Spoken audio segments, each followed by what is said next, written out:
Beyond the high walls of the imperial palace was a world of secrecy. In this place of unimaginable indulgence, there was abiding danger. It was the emperor's harem that gathered the most beautiful and talented women, only to lock them up in a system of manipulation, rivalry, and fear. The concubine's life to outsiders was the stuff of dreams, steeped in wealth, draped in silks, waited upon by servants. What more could one want? To the women within, though, this so-called dream was a gilded cage. Every action was scrutinized, and their survival depended not just on their beauty, but on their cunning. These women were never free, as the moment they stepped foot into the palace, their lives did not belong to them anymore. The women were just the mere pieces of a big game, the game of power and politics that was being carried on by the emperor and his court. Imagine this: you are barely 16 years old, taken from your family and thrust into the palace. The first thing you see is row upon row of women, all dressed in exquisite silks, their faces radiant with pearls and jade. They smile at you, but their smiles don't reach their eyes. Behind their expressions is something cold, something calculating. They know what you will soon learn. You're not just another concubine, you're competition. This was not a contest of love or affection. This was about survival. The emperor's favor would catapult one to unimaginable heights, influence, and power. But failure meant one would be relegated to a life of obscurity, forgotten in the labyrinth of the palace with no hope of escape. Life in the harem was a balancing act of the most dangerous order. Every word, every glance, every gesture had weight. One wrong move could destroy your standing, or worse. Jealousy and betrayal hung heavy in the air, an unspoken yet constant threat. There would never be enough of the emperor's attention to go around, and that made everyone an enemy. Those who caught the emperor's eye shot fleetingly to the top, though. They became targets of those other concubines, desirous of improving their position by any means. Poison, false accusations, even elaborately contrived accidents, all were in the arsenal. It didn't stop there, however. An influential concubine may be exiled or executed on the slightest whim.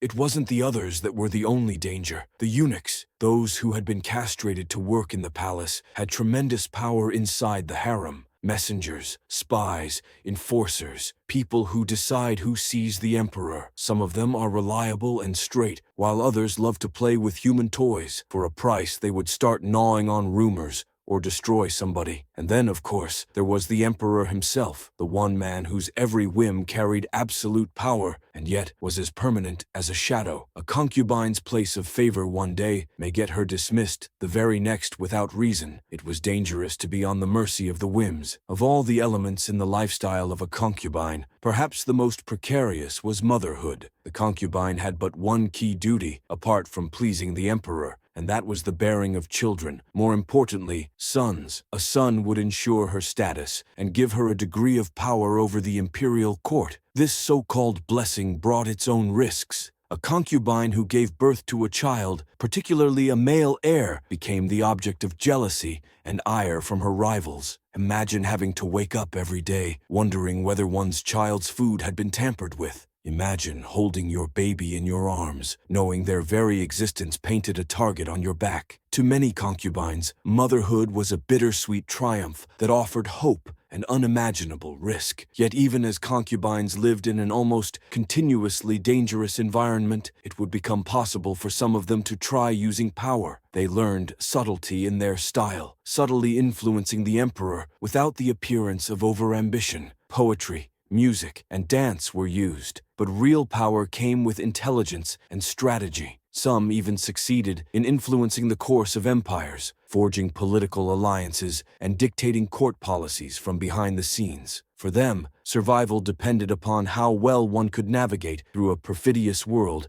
in which alignments were tenuous and in which one couldn't afford the prime ingredient of trust. The system was cruelly designed. The harem reflected the imperial court, where the control was effected through division. Thus, by making the women turn against each other, the court ensured that no concubine could ever gain too much power. That was a system living off rivalry and suspicion, with only one figure of authority, the emperor. This was, of course, the irony and tragedy of it. Just those very things distinguishing them. Beautiful, talented, intellectual, put them in almost perennial jeopardies of falling and perils. It meant there existed a world wherein one enjoyed privilege at the exacted, unbearable price, one trenched within fears beneath the velvet cushioning. At the same time, that resilience is a testimony to the indomitable human spirit. They were more than things of beauty. These women are survivors, fighting against a system meant to put them down, and, if lucky enough, challenge that very system in their own way. And the next time you think of those grand,